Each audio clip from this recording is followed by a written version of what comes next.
Kami membutuhkan Engkau ya Tuhan, selalu dan selalu dalam hidup kami.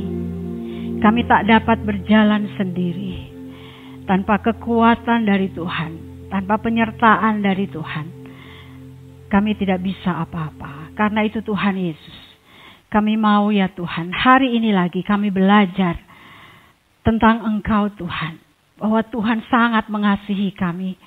Bahwa Tuhan ingin agar kami selalu percaya bahwa Tuhan tidak pernah meninggalkan kami.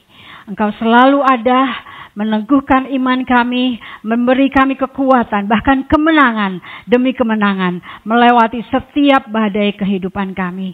Terima kasih Tuhan Yesus. Ini kami semua umat-Mu yang luar biasa, sangat mengasihi Tuhan dan percaya bahwa setiap ibadah-ibadah kami sungguh mendatangkan sukacita bagi Tuhan, mendatangkan kekuatan yang baru untuk menjalani kehidupan kami di masa depan. Terima kasih Tuhan Yesus, ini kami semua, kami siap menyambut firman-Mu. Urapi kami, urapi hamba-Mu juga Tuhan yang akan menyampaikan firman-Mu. Biarlah setiap kami yang datang kami pulang dengan sesuatu yang baru. Kami lebih lagi melangkah dengan iman kami. Terima kasih Tuhan Yesus, kami siap menyambut firman-Mu di dalam nama Tuhan Yesus. Kami berdoa dan mengucap syukur. Haleluya. Amin. Haleluya. Berikan kemuliaan yang meriah bagi Tuhan. Terima kasih. Well yang luar biasa. Kita bersuka cita. Pujian yang sangat menguatkan kita. Amin. Kita butuh Tuhan. Dan selalu ada bersama Tuhan. Hari ini saya nggak panjang lebar, saya mau sampaikan satu tema yang diberikan lewat Bapak Ibu Gembala untuk saya sampaikan malam hari ini. Yaitu temanya miliki mentalitas tahan banting. Wow. Katakan tahan banting. Tahan banting. Kasih tahu kiri kananmu, kamu harus tahan banting. Gampang nggak? Nggak gampang, betul. Apa perlu dibanting dulu supaya tahan? Harus. Karena tidak ada seorang pun di dunia ini tanpa melewati proses. Proses dari Tuhan yang memberikan kita supaya kita sadar bahwa oh aku udah tahan. Aku sudah kuat. Aku punya mental tahan banting. Kalau nggak ada proses, nggak mungkin. Semua tokoh dalam Alkitab, nabi-nabi, mereka melewati proses-proses yang gak semua kita bisa sanggup untuk seperti mereka. Begitu juga rasul-rasul. Bahkan Tuhan Yesus sendiri melewati proses untuk sampai ke Bukit Golgota, bahkan sampai pada kemuliaan kembali kepada Bapa di surga. Amin.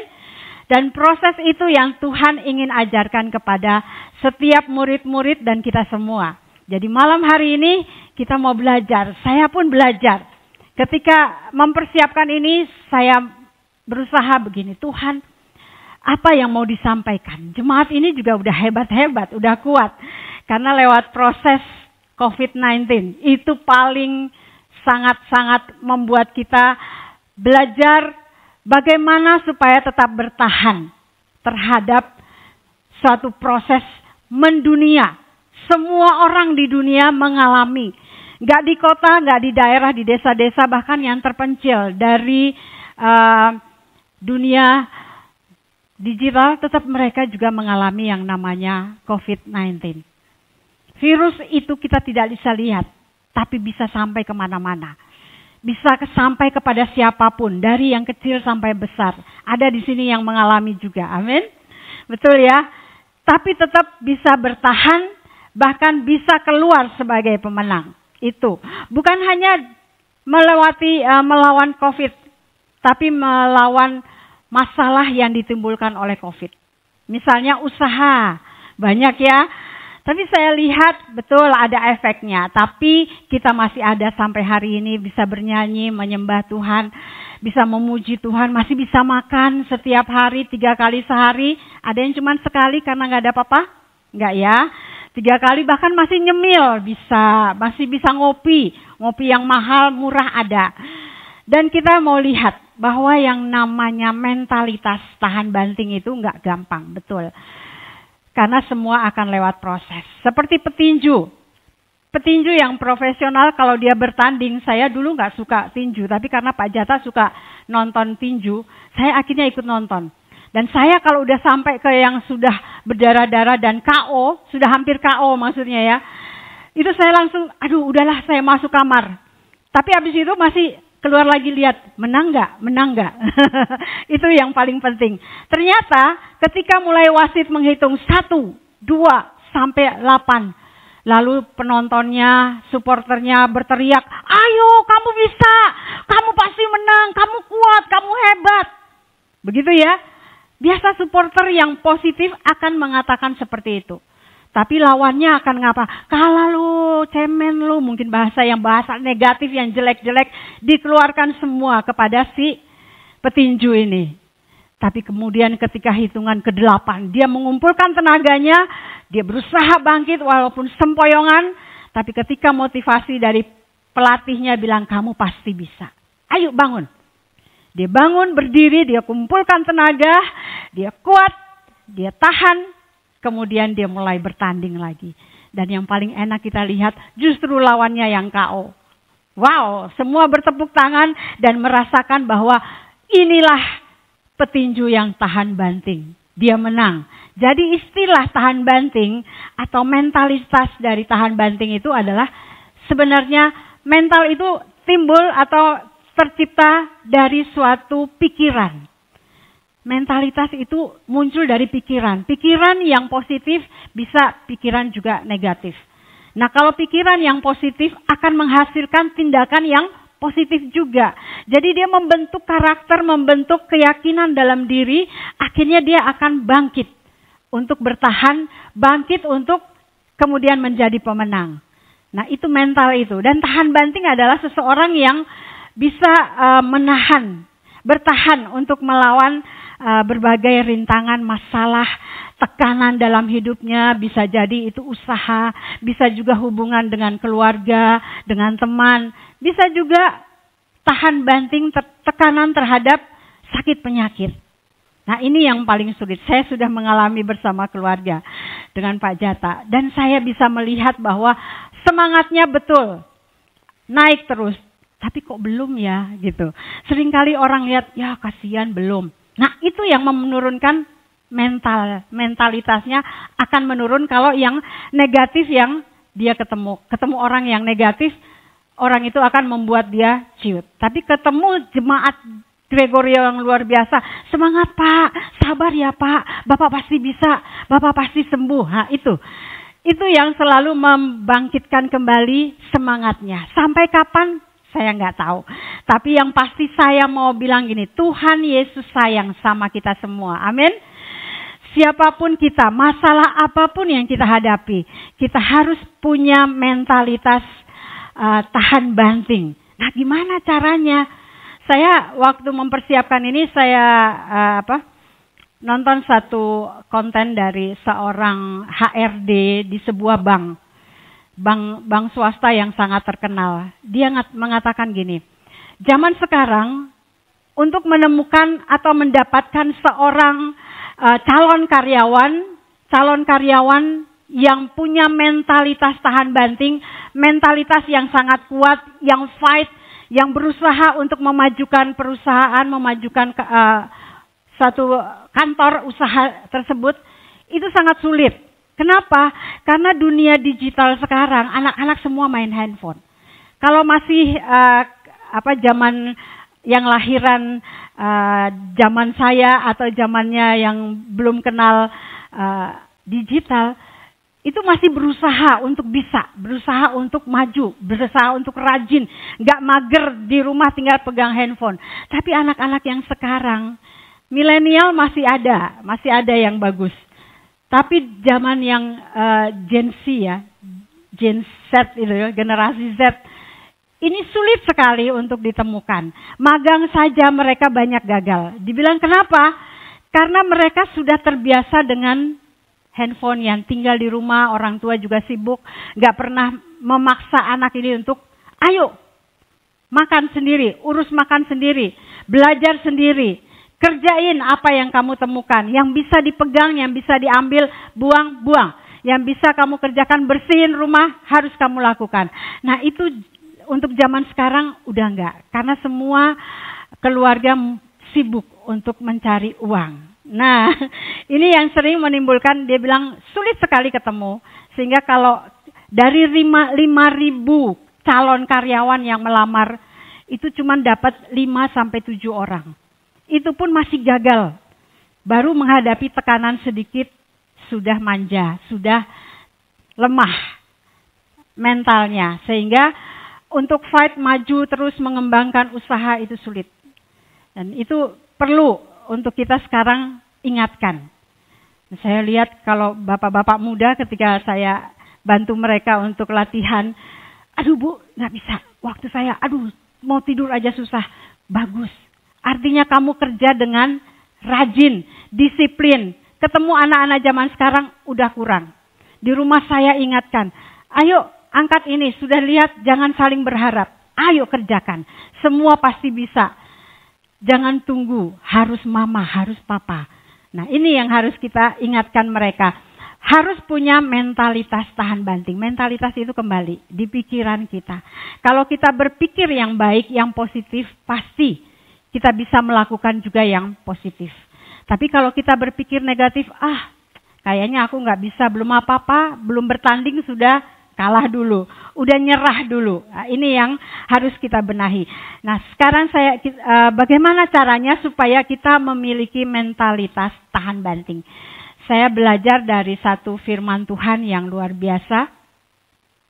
Dari Markus 4 ayat 35-41. Ternyata Tuhan Yesus, sebelum kita baca ya, Tuhan Yesus itu sangat disiplin. Ingat waktu doa, pagi-pagi dia sudah pergi doa. Dia jalan dari kampung ke kampung dan dia mau semua pengikutnya, termasuk murid-murid yang 12 ini juga punya sifat karakter yang sama, gaya hidup yang sama, mental yang sama untuk tahan banting. Sehingga Tuhan Yesus mengajar mereka, pertama mereka harus diproses. Nah ini kalau istilah Ibu Muriati kalau nggak salah. Kalau diproses jangan protes. Jangan protes. Ikutin aja. Nah ini kita baca sama-sama. Perhatikan kalimat demi kalimat dengan baik supaya kita sama-sama mengerti. Amin. Kita baca sama-sama ya. Ayat 35-41. 2, 3. Pada hari itu, waktu hari sudah petang, Yesus berkata kepada mereka, marilah kita bertolak ke seberang. Mereka meninggalkan orang banyak itu lalu bertolak dan membawa Yesus beserta dengan mereka dalam perahu di mana Yesus telah duduk dan perahu-perahu lain juga menyertai dia. Lanjut. Lalu mengamuklah taufan yang sangat dahsyat dan ombak menyebur masuk ke dalam perahu sehingga perahu itu mulai penuh dengan air, nyaris tenggelam. Pada waktu itu Yesus sedang tidur di buritan di sebuah tilam. Maka murid-muridnya membangunkan dia dan berkata kepadanya, Guru, engkau tidak peduli kalau kita binasa. Ia pun bangun, menghardik angin itu dan berkata kepada danau itu, diam, tenanglah. Lalu angin itu reda dan danau itu menjadi teduh sekali. Ayat 40. Lalu ia berkata kepada mereka, mengapa kamu begitu takut? Mengapa kamu tidak percaya? Ayat 41. Mereka menjadi sangat takut dan berkata seorang kepada yang lain, siapa gerangan orang ini? Sehingga air, angin dan danau pun taat kepadanya. Oke. Sudah mengerti? Situasi yang sedang disiapkan sama Tuhan Yesus untuk memproses murid-murid supaya tahan terhadap badai. Bapak Ibu tahu, murid-murid ini bukan orang yang baru tahu naik perahu. Mereka rata-rata adalah nelayan. Nelayan di sebuah danau Tiberias. Saya belum sampai, tapi saya sudah sampai Danau Toba. Itu biasanya ada di Medan ya. Danau itu biasanya dikelilingi dengan bukit-bukit. Jadi kalau ada anginnya pelan aja sudah masuk ke dalam, dia kumpul di atas, kemudian dia masuk di dalam danau. Sehingga dia menggoncang danau itu sangat kuat. Nah jadi Bapak Ibu, Murid-murid ini mereka sudah biasa sebetulnya menghadapi badai, angin ketika mereka mencari ikan dulu sebagai nelayan. Tapi apa yang terjadi? Mereka sangat takut. Mereka sangat takut. Kemudian mereka mulai berusaha, mungkin mereka berusaha. Tapi air sudah masuk ke dalam perahu. Saya mau tanya, di ayat 35 tadi dikatakan, siapa yang mengajak murid-murid untuk masuk ke dalam perahu dan menyeberang? Tuhan Yesus. Jadi Tuhan Yesus sangat mengenal murid-muridnya. Jadi yang pertama, bagaimana caranya supaya memiliki mentalitas tahan banting? Saya ada buat 3 poin. Yang pertama, yakinlah bahwa Tuhan tahu dan kenal siapa kita. Amin. Betul. Tuhan sangat kenal sesuai dengan nama kita. Betul, dia sangat tahu siapa Ciakian, siapa Albert, siapa Kelvin lagi duduk. Itu dia. Itu saya kenal dia, kata Tuhan. Tuhan kenal siapa Petrus yang sangat semangat. Tuhan tahu siapa Yohanes, kalem, tapi dia juga kuat. Tuhan tahu dan Tuhan ajak mereka masuk. Lalu Tuhan tidur. Karena apa? Tuhan juga punya tubuh manusia. Darah dan daging, tulang.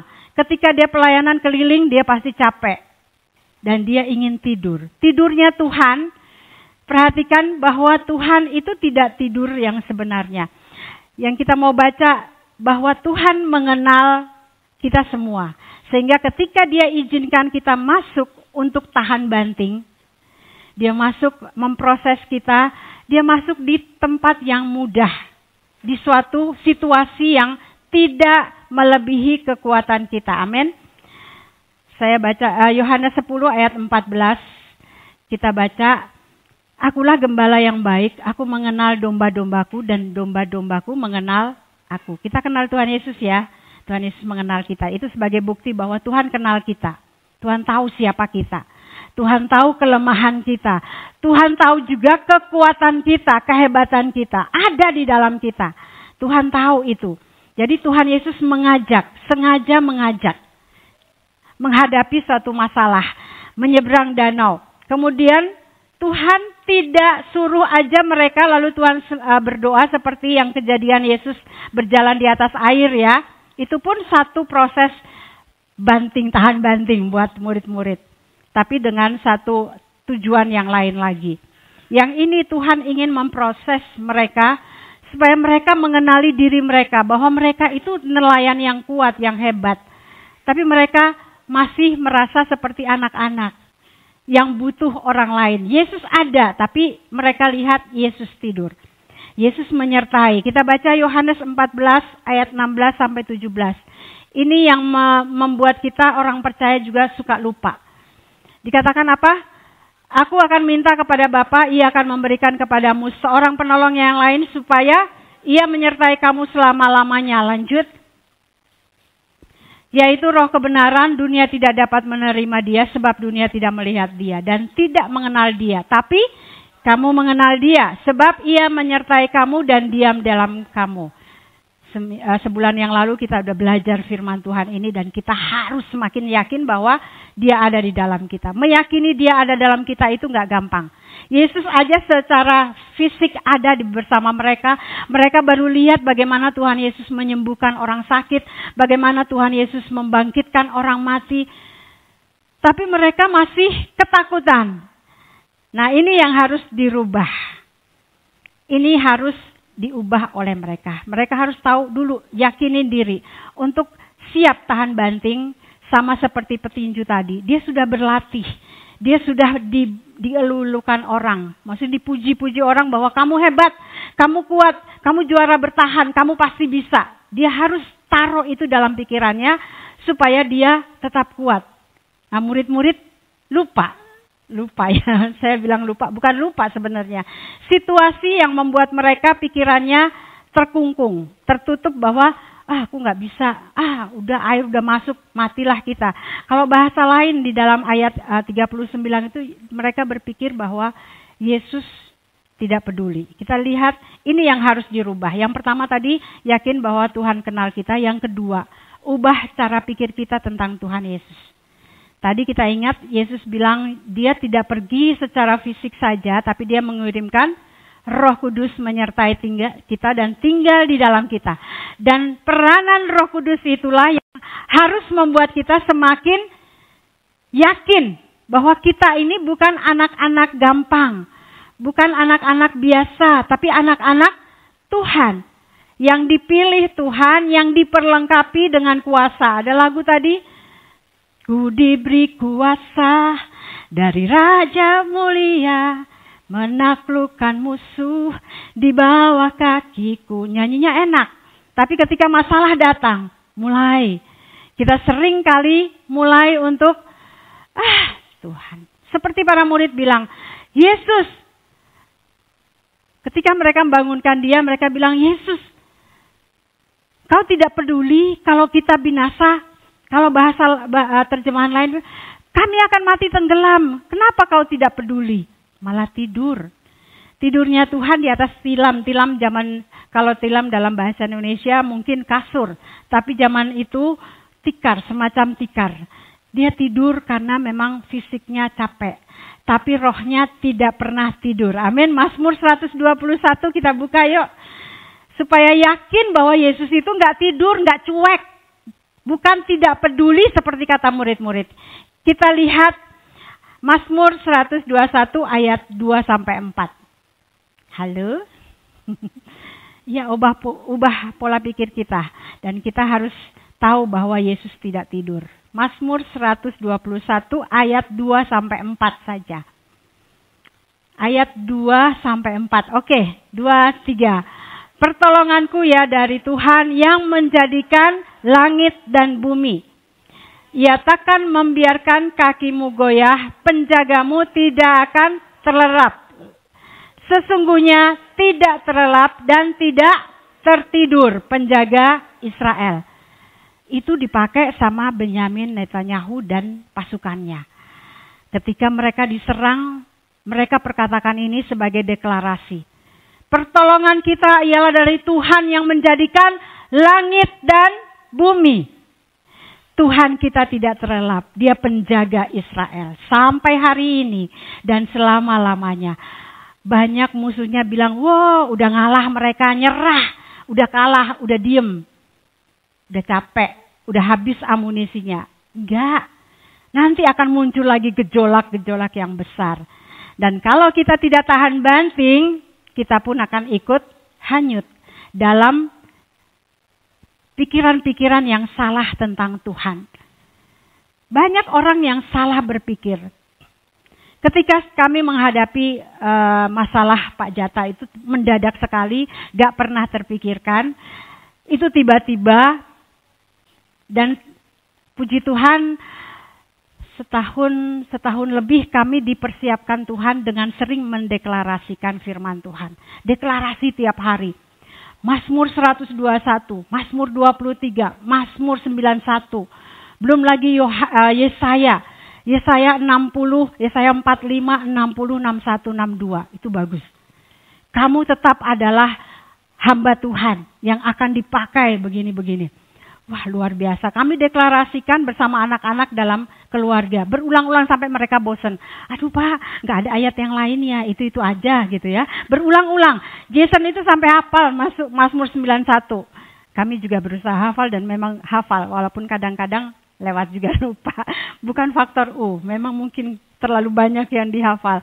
Dan betul Bapak Ibu, saudara kasih.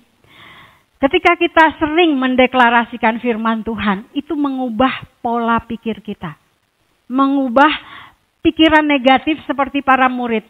Yang ketika Yesus terlihat tidur, mereka pikir Yesus itu tidur beneran. Tapi kalau kita baca ini, dia tidak tertidur dan tidak terlelap. Dia penjaga Israel. Dia selalu ada. Dia selalu menyertai dan siap menolong seperti Petrus ketika hampir tenggelam. Tuhan izinkan dia berjalan. Kamu bisa jalan. Ini aku. Dia jalan. Tapi baru angin sepoi-sepoi mulai kena di telinganya, ke dagingnya. takutlah dia, lalu tenggelam. Di saat dia tenggelam, apa Tuhan Yesus cuek? Tidak peduli? Enggak. Langsung Tuhan ulurkan tangan dan mengangkat dia. Karena Yesus sayang sama kita. Yesus tahu Petrus bisa berenang sangat hebat.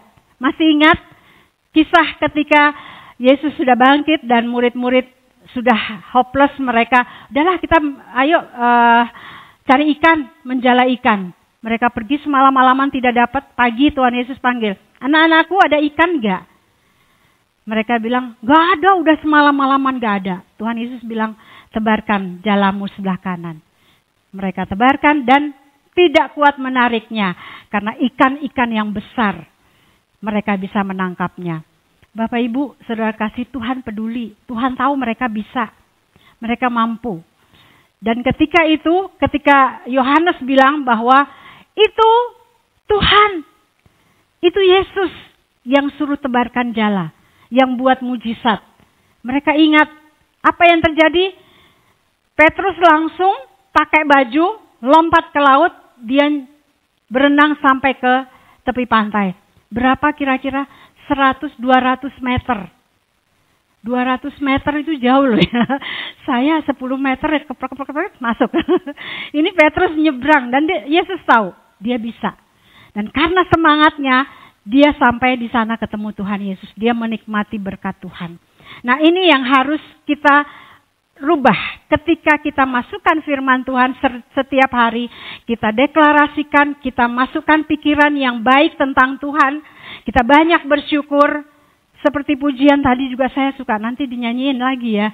Haleluya, haleluya. Yesus ada di dalamku.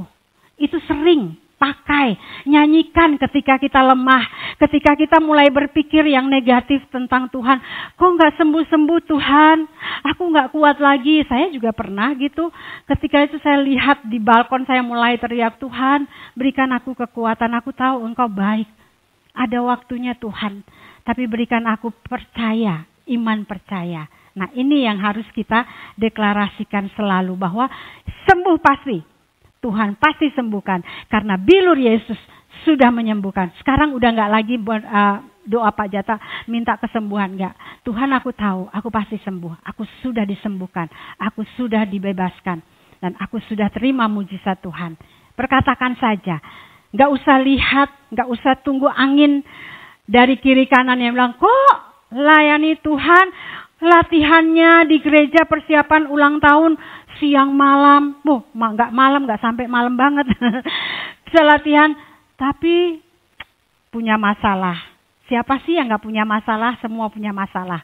Tapi kita punya Tuhan yang luar biasa. Amin. Jadi ubah pola pikir kita. Kita harus pakai, kita harus ambil damai sejahtera yang dari Tuhan Yesus. Damai sejahtera yang dari Tuhan itu bukan damai yang diberikan dunia. Kita baca ya supaya kita tahu. Yohanes 14 ayat 27. Betul-betul Yohanes 14 ayat 27 itu Tuhan sudah berikan damai ini. Yang membuat kita tenang, pikiran kita kuat. Kita baca sama-sama 2-3. Damai sejahtera kutinggalkan bagimu, damai sejahteraku kuberikan kepadamu. Dan apa yang kuberikan tidak seperti yang diberikan oleh dunia kepadamu. Janganlah gelisah dan gentar hatimu. Puji nama Tuhan. Filipi 4 ayat 7-8. Damai sejahtera yang seperti apa?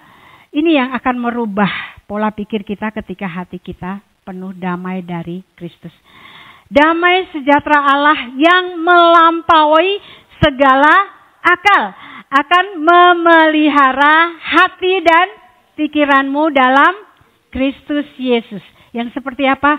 Akhirnya saudara-saudara, semua yang benar, semua yang mulia, semua yang adil, semua yang suci, semua yang manis, semua yang sedap didengar, semua yang disebut kebajikan dan patut dipuji, itulah yang harus kita pikirkan. Jadi dari pikiran inilah yang membentuk mental kita untuk tetap kuat, memiliki damai sejahtera karena pikiran kita bagus, benar, memiliki pikiran Kristus yang Tuhan sudah berikan kepada kita, damai yang sudah Tuhan berikan itu harus ada dalam hati kita. Amin. Pegang hati kita, kasih tahu, terima kasih Tuhan. Aku punya damai sejahtera. Aku punya damai sejahtera yang melampaui akal dan pikiran. Makanya ketika apa yang dialami para murid, mereka jadi orang yang bengong ketika mereka tidak mengenal Tuhan dengan benar. Jadi yang ketiga dibilang, kamu harus tenang hadapi masalah. Kalau kamu punya mental yang baik, kamu punya pikiran yang baik, sudah mengubah pola pikir kita, maka kita akan sungguh-sungguh merasakan kuasa Tuhan ada di dalam kita dan kita bisa melewati setiap badai hidup. Nah, yang ketiga kita harus tenang dan tegas dalam menghadapi masalah. Ayat 39 dari Markus tadi kita baca lagi yuk. Markus 4 ayat 39 kita baca 2-3. Ia pun bangun, menghardik angin itu dan berkata kepada danau itu, diam, tenanglah. Dan angin itu reda, danau itu menjadi teduh sekali. Katakan teduh sekali. Mau masalah kita tenang dan teduh? Mau ya. Tuhan hanya ingin agar kita perkatakan otoritas yang Tuhan sudah berikan. Perkatakan firman Tuhan dengan tegas kepada iblis. Iblis, kamu tidak punya hak atas tubuhku. Ketika kita mulai diganggu dengan penyakit, mulai kita perkatakan, tubuhku milik Kristus, sudah ditebus oleh darah Yesus. Aku percaya bahwa aku sehat. Aku percaya bahwa aku akan sembuh. Pasti sembuh. Dan hari itu juga kita akan melihat damai sejahtera yang dari Tuhan akan membuat kita tenang. Membuat kita menyelesaikan masalah dan keluar sebagai pemenang. Amin. Amin. Jangan biarkan diri kita dipermainkan oleh manusia atau iblis karena kita sering terlihat lemah, manja, putus asa dan merasa tidak sanggup. Harus berani mencoba. Kita buka Yesaya 30 ayat 15 dan kita akan menyimpulkan apa itu yang membuat kita bisa kuat tahan banting. Yang ketiga tadi adalah harus tenang dan tegas. Kita baca sama-sama 2-3. Sebab beginilah firman Tuhan Allah yang Maha Kudus, Allah Israel, dengan bertobat dan tinggal diam kamu akan diselamatkan. Harus diam dan bertobat ya. Berikut, dalam tinggal tenang dan percaya terletak kekuatanmu. Tapi kamu enggan. Nah ini yang sering, tapi gak usah dibaca, aku enggak enggan lagi, aku mau percaya, aku mau bertobat. Aku mau bertobat, aku mau tenang menghadapi masalah, aku mau kuat dan mau diselamatkan oleh Tuhan. Dalam tinggal tenang dan percaya, tegas katakan kepada diri kita, aku dikasihi Tuhan. Tegas kepada diri kita sendiri bahwa Tuhanku tidak pernah meninggalkan aku. Dia selalu menyertai, dia selalu ada bersamaku. Aku tidak pernah akan dibiarkan punya masalah yang tidak bisa dilewati. Kita buka satu bagian firman Tuhan yang akan menguatkan kita lagi bahwa betul Tuhan sayang dan tidak pernah membiarkan kita. 1 Korintus pasal 10 ayat 13. Tadi di tengah-tengah ya. 1 Korintus 10 ayat 13. Panjang tapi harus dihafalkan ini. 2-3. Pencobaan-pencobaan yang kamu alami adalah pencobaan biasa yang tidak melebihi kekuatan manusia. Sebab Allah setia dan karena itu Ia tidak akan membiarkan kamu dicobai melampaui kekuatanmu. Pada waktu kamu dicobai, Ia akan memberikan kepadamu jalan keluar sehingga kamu dapat menanggungnya. Jadi Tuhan tahu loh kekuatan kita, batasan kekuatan kita. Seringkali kita kita akan mungkin merasakan aku udah gak kuat lagi, aku gak sanggup lagi Tuhan. Gimana aku bisa membiayai karyawanku? Bagaimana aku bisa membayar uang sekolah anakku? Bagaimana aku bisa menolong jemaat ini? Bagaimana aku bisa menolong kakak, mamaku, orang tuaku untuk selamat? Tuhan bilang pencobaan itu biasa, ujian itu biasa. Proses itu biasa, jangan protes. Karena Allah itu setia. Allah tidak akan membiarkan kamu dicobai melampaui kekuatanmu. Pada saat kamu dicobai, Ia akan memberikan kepadamu jalan keluar. Bagaimana kita tahu jalan keluar? Kembali lagi harus tenang. Karena Roh Kudus itu nggak teriak-teriak. Dia selalu ingin ketika kita saat teduh, kita baca Alkitab, kita perkatakan, kita berdoa dengan sungguh-sungguh, menyembah Tuhan dengan sungguh-sungguh. Masuklah pikiran yang benar tentang Kristus. Masuklah kuasa Roh Kudus dalam kita yang membuat kita akan semakin kuat. Mengerti firman Tuhan dan tahu jalan keluar apa yang Tuhan sedang siapkan.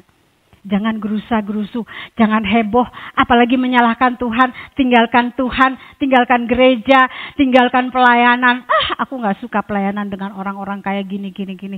Udahlah, aku lepaskan tanganku aja. Udahlah, aku mau keluar dari gereja ini. Sering itu yang terjadi di gereja-gereja akhir zaman. Tapi kita di sini enggak ya, amin. 25 tahun Gregorio, kita harus berdiri sebagai orang-orang jemaat-jemaat yang punya mentalitas tahan banting. Karena kita percaya bahwa segala perkara dapat kutanggung di dalam Dia. Ingat bapak-bapak yang kemarin tahun lalu nyanyi di acara ulang tahun, lagu kita sangat top loh itu. Lagu bapak-bapak. Segala perkara dapat kutanggung di dalam Dia yang memberiku kekuatan. Betul ya? Di mana itu ya? Betul. Memang dia hebat ya, Bapak pria sejati tuh. Adi Gambang. Filipi 4 ayat 13. Segala perkara dapat kutanggung di dalam Dia yang memberikan kekuatan. Oke, karena Dia memberikan kekuatan, kita sanggup menanggung masalah. Betul ada proses. Tapi kita harus tetap percaya Tuhan kenal saya harus kenal Tuhan, saya harus percaya Tuhan bahwa Tuhan tidak tidur, tapi Tuhan ada. Tuhan selalu siap menyertai kita dan menolong kita. Perkatakan, ubah pikiran kita, ubah pola pikir kita, dan tetaplah tenang ketika menghadapi masalah, karena masalah pasti akan lewat. Kita akan menjadi pemenang, bahkan lebih dari, amin. Kasih tahu kiri kananmu, kamu pasti menang. Kamu pasti kuat. Kamu pasti tahan banting. Gak perlu dibanting-banting dulu untuk bisa membuktikan tidak pecah. Tapi kita harus punya mental yang luar biasa.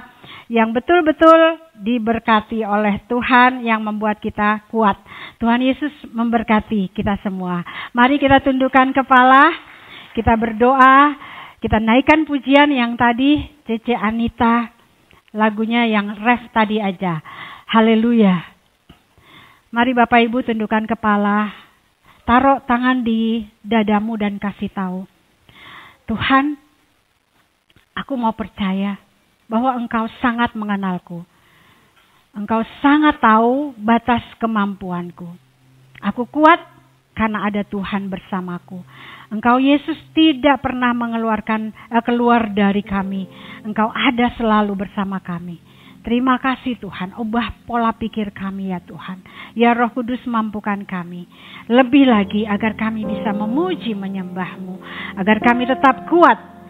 Kami tetap sanggup untuk menjadi pemenang. Haleluya. Mari katakan pujian ini. Haleluya. Haleluya. Engkau baik Tuhan.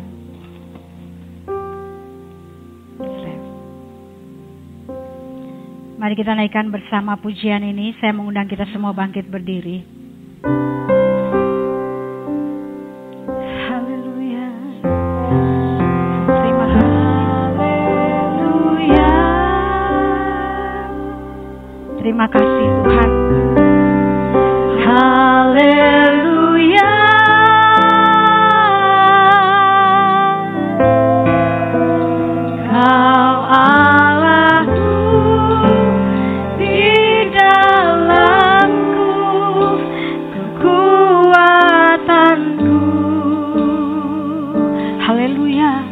Terima kasih Tuhan. Haleluya.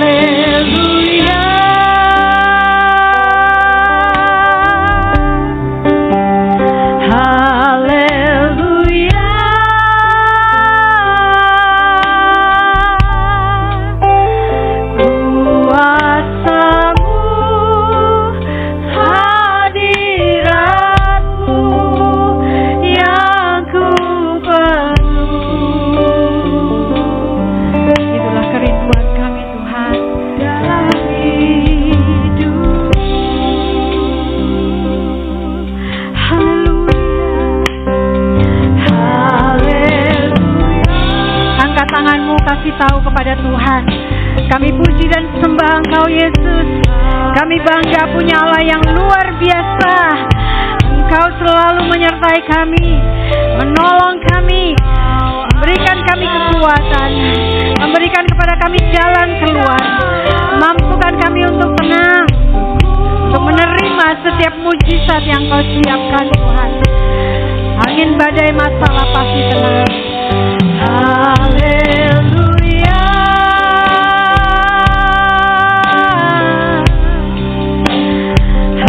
Haleluya.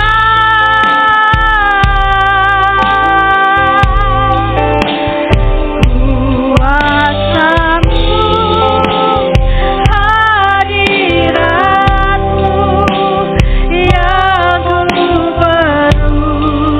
Haleluya.